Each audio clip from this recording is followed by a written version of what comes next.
Hello viewer, नमस्कार। JNU non teaching staff का MTS का एक्सपेक्टेड कट ऑफ क्या हो सकता है, उसको इस वीडियो के माध्यम से हम लोग डिस्कस करेंगे। साथ ही इसका आंसर की कब आएगा उसको भी हम लोग जानेंगे। उसके अलावा नॉर्मलाइजेशन फैक्टर इसमें क्या रोल प्ले करेगा, इनको भी हम लोग देखेंगे और कंप्लीट डिटेल एनालिसिस करेंगे। इसमें कोई भी ऐसी चीज़ें नहीं होंगी जो हवाई होंगी।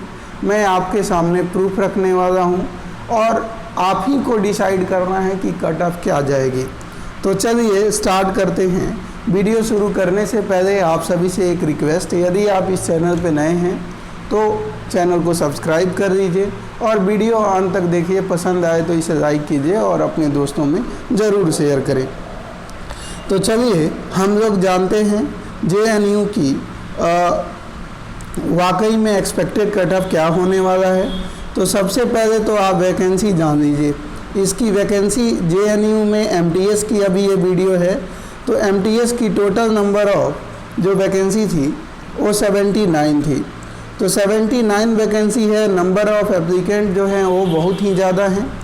आपको एग्ज़ाम का पैटर्न पता है कि GS के 30 क्वेश्चन पूछे जाने हैं, मैथ के 35 क्वेश्चन पूछे जाने हैं और रीजनिंग के 35 क्वेश्चन पूछे गए हैं। लैंग्वेज की बात करें 30 क्वेश्चन पूछे गए हैं और साथ ही साथ कंप्यूटर की बात करें तो 20 क्वेश्चन पूछे गए हैं। तो स्टूडेंट बेसिकली 3 प्रकार के होते हैं, एक बिलो एवरेज और सुपर ब्रिलियंट। तो बिलो एवरेज का सिलेक्शन नहीं होता है, आपको भी पता है और सबको पता है। सिलेक्शन उन्हीं का होता है जो जिनकी तैयारी मॉडरेट लेवल पे होती है और जो स्ट्राइव हार्ड करते हैं, कठिन परिश्रम करते हैं। तो यहाँ पे हम जो वैसे स्टूडेंट जो मॉडरेट लेवल की जिनकी तैयारी है और वैसे स्टूडेंट जो सुपर ब्रिलियंट है, लंबा समय उन्होंने अपने एग्ज़ाम की तैयारी को दिया है, उन्हीं की बात इस वीडियो में हम लोग करेंगे। तो एक मॉडरेट स्टूडेंट्स की अगर मार्क्स की बात करें तो GS में जिस तरह से एग्ज़ाम का डिफ़िकल्टी लेवल था, उस तरह से GS में अगर एक मॉडरेट लेवल का जो स्टूडेंट है वो 15 क्वेश्चन अटैम्प्ट किया होगा। मैथ की बात करें तो मैथ भी अच्छी क्वेश्चन थी, तो 35 में 25 मार्क्स उसने 35 क्वेश्चन में 25 क्वेश्चन उसने अटैम्प्ट किए होंगे। रीजनिंग की बात करें तो आराम से 25 से 28 क्वेश्चन मॉडरेट स्टूडेंट कर सकता था। और वहीं हम बात करें लैंग्वेज की, तो लैंग्वेज भी ठीक ठाक क्वेश्चन था, तो आप कह सकते हैं कि 25 क्वेश्चन आराम से लैंग्वेज का भी हो सकता था। कंप्यूटर की बात करें तो कंप्यूटर आसान नहीं था, कंप्यूटर अच्छा खासा क्वेश्चन था, तो ये मान के चलिए कि 10 क्वेश्चन किया जा सकता था। तो इस तरह से आप देखेंगे 25, 25, 50 और 25, 75 और 10, 100। आप इस तरह से देखेंगे तो 100 क्वेश्चन एक मॉडरेट लेवल की तैयारी करने वाला स्टूडेंट आराम से अटैम्प्ट किया होगा। तो 100 क्वेश्चन अटैम्प्ट किया होगा, 100 प्लस क्वेश्चन अटैम्प्ट किया होगा, तो क्या 100 प्लस क्वेश्चन उसके सही हो जाएंगे? इनमें एक्यूरेसी क्या 100% होगी? बिल्कुल नहीं होगी। इसमें आप ये मान के चलिए कि 10 ऐसे क्वेश्चन होंगे जिनमें उसके प्रॉब्लम होंगे, यानी 10 क्वेश्चन उसके गलत होने की पॉसिबिलिटी होगी। तो 100 में से 10 अगर निकाल दे तो 90 क्वेश्चन आपके बनते हैं और ईच क्वेश्चन 2 मार्क्स के, तो 180 मार्क्स वो स्कोर करेगा। अब 10 क्वेश्चन गलत हो जाएंगे तो 5 नंबर ऐसे ही चले जाएंगे। तो इस तरह से आप देखेंगे 175 प्लस मार्क्स स्कोर होगा एक मॉडरेट स्टूडेंट जो मॉडरेट लेवल की तैयारी किया होगा, उसके 175 उसके मार्क्स निश्चित तौर पे बन रहे होंगे।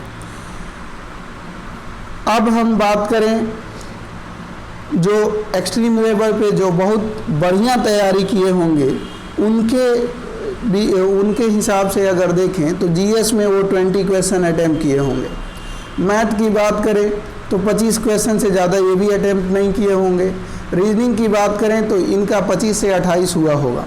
लैंग्वेज की बात करें तो 25 किए होंगे, कंप्यूटर की बात करें तो 15 इन्होंने किया होगा।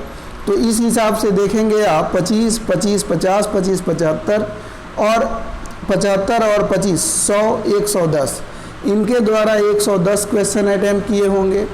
तो 110 क्या इनके पूरे के पूरे सही हो जाएंगे? बिल्कुल नहीं। इनके 110 में ये मान के चलिए कि इनके कम से कम आप ये मान के चलिए कि 5 से 8 क्वेश्चन इनके गलत होने की पॉसिबिलिटी होगी। तो अगर 5 से 8 क्वेश्चन इनके गलत हो जाते हैं तो चलिए हम मान लेते हैं 6 ही इनके क्वेश्चन गलत हो जाते हैं, तो 110 में से 6 को माइनस कीजिए, 104 क्वेश्चन इनके सही होंगे।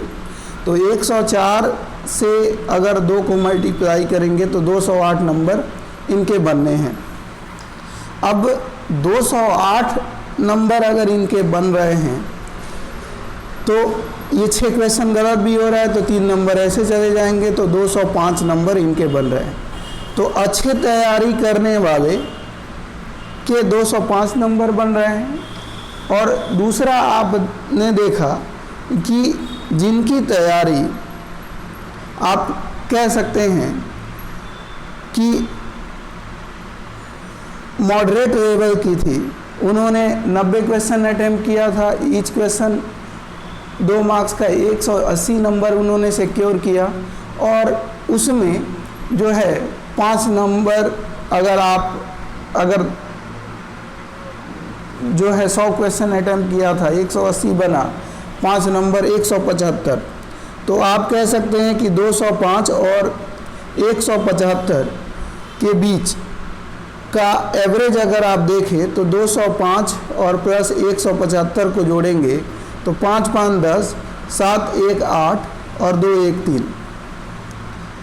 तो आप यहाँ पे देखेंगे 380 डिवाइडेड बाई 2, अगर आपके नंबर 190 प्लस बन रहे हैं तभी आप उम्मीद रखिए दोस्तों कि आपका सिलेक्शन इस एग्ज़ाम में होगा। तो यदि आपके 190 नंबर बन रहे हैं, 190 से प्लस आपके अगर नंबर बन रहे हैं तो आप ये समझिए कि आप रेस में हैं और आप सेफ अपने आप को महसूस कर सकते हैं। अब हम बात करते हैं कि अगर 190 से कम आ रहे हैं तो क्या करें। तो मैं फ्रेंड साफ शब्दों में कहना चाहूँगा कि अगर 190 से कम आपके मार्क्स बन रहे हैं तो एक और अपॉर्चुनिटी जो है आपको मिल रही है। विश्व भारती जो शांति निकेतन है उसकी 459 प्लस वैकेंसी MTS का ही आई है और उसको भी NTA ही कंडक्ट कराएगी। सेम एग्ज़ाम पैटर्न है, सेम सिलेबस है, उसमें भी GS के 30 क्वेश्चन, मैथ के 35, रीजनिंग के 35, लैंग्वेज के 30 और कंप्यूटर के 20 क्वेश्चन आपके एग्ज़ाम में पूछे जाने हैं। तो वो आपके लिए बहुत ही सुनहरा मौका है और उसकी भी एग्ज़ाम डेट से 2 महीने के अंदर ले ली जाएगी। तो आप इसको ट्रायल मान लीजिए और उसमें आप जी जान लगाइए, मेहनत कीजिए। मैं आपके लिए इस चैनल पे विश्व भारती की डेली बाय डेली एक प्रैक्टिस सेट्स लेकर आने वाला हूँ। आप उसको लगाइए और अपनी तैयारी को जो है अच्छा बनाइए और जब वो एग्ज़ाम होगा, एग्ज़ाम के बाद आप देखेंगे कि आपकी ज़िंदगी में एक नया परिवर्तन देखने को मिलेगा। तो दोस्तों आप अपने आप को धोखा मत दीजिए। अगर 190 से कम नंबर आ रहा है तो कहीं ना कहीं आप जो है मुगालते में पड़े हुए हैं कि आपका सिलेक्शन हो जाएगा। ठीक है, तो ये आपको बस ध्यान रखनी है कि अगर आपके जो है अटेम्प्ट 90 प्लस हैं और आप एक्यूरेसी से किए हैं तब आप समझ सकते हैं कि आपका सिलेक्शन होने की पॉसिबिलिटी है। अब हम बात कर लेते हैं आंसर की। तो आंसर की 10 मई से पहले आपको देखने को मिलेगा। आपका जो आंसर की होगा वो 10 मई तक आ जाएगा। अब हम बात करेंगे दोस्तों कि 10 मई तक आपका आंसर की आ जाएगा। अब हम ये देख लेते हैं कि नॉर्मलाइजेशन फैक्टर क्या मायने रखेगा। तो आपको मैं बताना चाहूँगा कि 19-20 एग्ज़ाम है मतलब जो 3 शिफ्ट में 26 और 27 को जो पेपर हुआ है उसमें बहुत ज़्यादा फ्लक्चुएशन देखने को नहीं मिला है। कोई पेपर बहुत ही आसान नहीं था, कोई पेपर बहुत ही टफ नहीं था। सारे पेपर जो है लगभग उनका लेवल जो है वो इक्वल ही रखा गया था, 19-20 का फ़र्क था। तो उसमें आपको देखने को मिलेगा कि नॉर्मलाइजेशन में भी 2-4 नंबर का आगे पीछे हो सकता है, उससे ज़्यादा आपको फ्लक्चुएशन देखने को नहीं मिलेगा। तो दोस्तों आज का वीडियो में इतना ही। उम्मीद है आप सारी बातों को समझ गए होंगे और अपनी जो भी गलतियां आपने इस एग्ज़ाम में करी है उसको सुधारेंगे, इम्प्रूव करेंगे। आपके उज्जवल भविष्य की हम कामना करते हैं। मिलते हैं एक नए वीडियो में, तब तक के लिए धन्यवाद। Take care. जय हिंद दोस्तों।